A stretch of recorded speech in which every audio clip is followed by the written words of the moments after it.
Hi everybody, welcome to my YouTube channel. Today I have this Ricoh Caplio RR30. Basically this is a CCD camera and yep, from the Ricoh brand, Caplio. So over here this is the packaging, the boxings and all these thing of the product. Yep. So this product is actually like around the 2010s and all. So this camera comes with a 3.2 megapixel quick response. It means you can take photo quite fast. 3x optical zoom. Then if you get a digital zoom, everything adds up to become 10x zoom. This is a 1cm macro. It's pretty good. Then the continuous mode, motion picture, 6 scenery modes, and uses SD card. So without further ado, here I'm doing an unboxing series for the camera. So over here, this is the original box and all. It's the Caplio RR30, the manual and all this thing. So they have the manual in Japanese. Then the CD to install the driver, but nowadays nobody uses CDs anymore. Then they have the a booklet to tell you about how to use about the camera, how to get the perfect shots, everything. So this is the manual. It's all in Japanese. And right here, over here, the box here is the cables and all. So this cable here is USB V3. So this one is to connect to the camera, and this one is to connect to the computer. So this is how you transfer photos from the camera to the computer using this cable.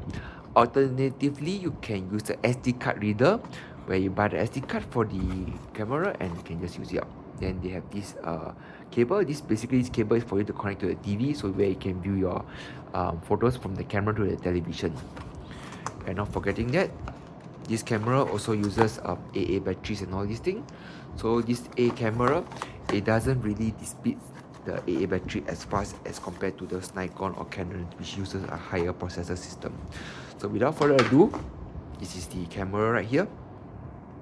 So I'm going to use my rechargeable AA batteries because I believe in sustainability. So yep, this is how the camera. So to open up the battery slot is this right here. You put it up. So this is where you insert up your batteries. So just to take note that you have the battery insertion is a bit complex for this case. Yep, it's something like this. So because it looks like there's a big gap here, there's a lot of empty spaces if you can see inside. There is like a curve inside there. Yeah, so technically they actually can make full use of the space actually. Okay, whatever. Then for the memory card is this slot here. So this is the door to extract out your SD card. So you need an SD card that is small enough like this, 256 MB, to read, to make sure the camera works. So without further ado, this is the on off button right here. This is the mode dial, the shutter button. Press on and off, then there you go. So the lens will pop up and all these things. So over here is to show you that the flash is charging up, so the screen remains blank. Yep. So you just have to wait for a moment because this camera is a pretty old camera. So while waiting, this is the playback button. So after taking photos, you just shift here the button here to playback. This is where you do your photo taking. This is a scenery mode. So scenery mode here, you can adjust like the various kind of scenery. Then there's movie mode and the setup, like camera setup, like settings, everything. So where you can adjust like the card format, then the date settings, the power save, the auto off, everything all can be adjusted through here. So to make to change everything, you either just press the left or right arrow around. So yep. And this camera doesn't have the down button that goes all the way to the top. So you just need to move it around. If you see on and off, it will be like this. So do note that normally you just hard press to go back to shooting mode, but for this camera, it's easier to adjust the mode dial. Yep. So if you go down to basically scenery mode, so you have various kind of mode like portrait, sports mode, then there's landscape, nightscape, text mode, high sensitivity, and all this. So yes, and this is the normal shooting camera mode and all these things. So I mean, yep, To just take a photo, you just half press, and if you see, this is the autofocus light. This thing here left is blinking green. The green light is blinking, it means that you're trying to autofocus. Then you see the red light on the lightning sign here. This means that the flash is ready to fire, because now on the screen here there's a force flash. There you go. So there's a force flash. This to tell you there's an SD card inside. This to tell you that it's a shooting mode. This is to tell you how much memory space you have left, 550 photos, and this is to tell you the image, the video, which is 1280, and stand for natural. Then on the bottom left here is basically the zoom. So to operate the zoom is basically, if you see this button on the top right, the camera. So this further to the right button is to zoom in. So it's a 3x zoom. I disable the digital zoom. So you press the button here. The second button here is to zoom back up. You zoom in and then zoom back up. Yep. So for the flash settings button here, this is the flash settings. So you can choose you do want not have flash, or you want flash everything. So now this is in the no one flash mode. This is auto flash, this is red eye reduction, force flash, and all these things. So don't flash. If you see this lightning sign is minus out, means that whenever you take a photo, there won't be flash. But just to take note that you can see that is this a handshake thing. It to tell you that when you take photo, there will be a high chance that will be handshake. Because why? As you can see bottom here, on the bottom left, this is the aperture value of 2.6 and the shutter speed of 1/9. Because now it's at night and a very high chance that it will shake. So because the shutter speed will expose longer, and then our human cell, we tend to have like vibration a bit, so the image appears out to be a bit more like a bit shaky. So this is the cell timer. We have a 10-second cell timer, 2 seconds, and no one. So this is for macro mode.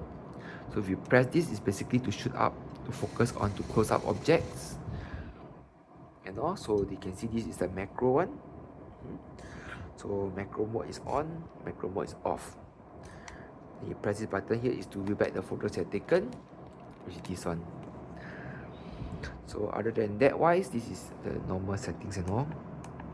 So if you go to you view back your photos, you just press this button up here.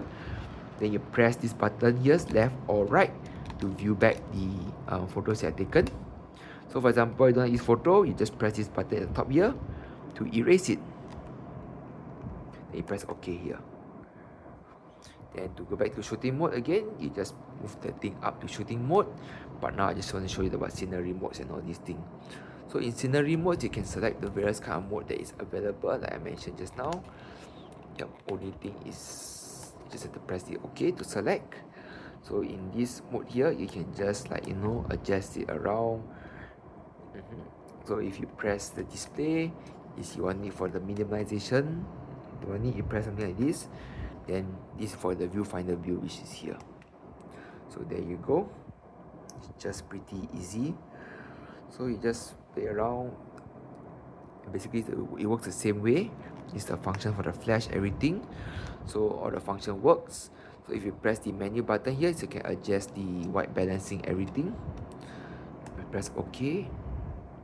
You press OK is to go into the white balancing. So basically now in the white balancing, you can see that as you change the thing, the picture appears like more bluish and less warm.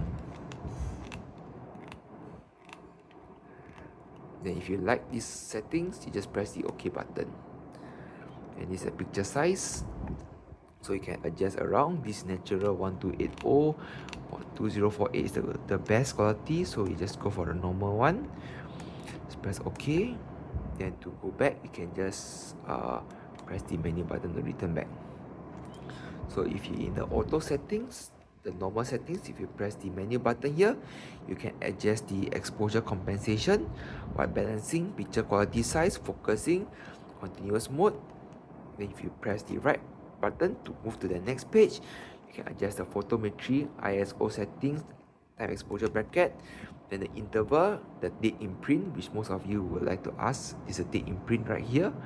So that's all. For example, if you like to set a date imprint, you just press set date, this thing. Yeah. So you just press back the menu button to return back. So for example, if you like a settings that you want to adjust, for example, you want to adjust the exposure compensation, which most people do, press the OK button, then you move the up down button to either up to overexpose your pictures or down to underexpose your photos. So that's all about it. If you like, for example, this thing here, then you just press the OK button.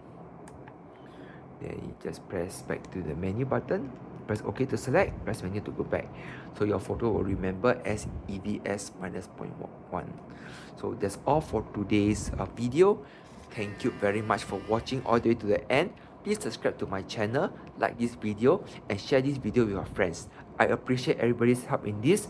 Thank you very much, and I see you all soon. Bye.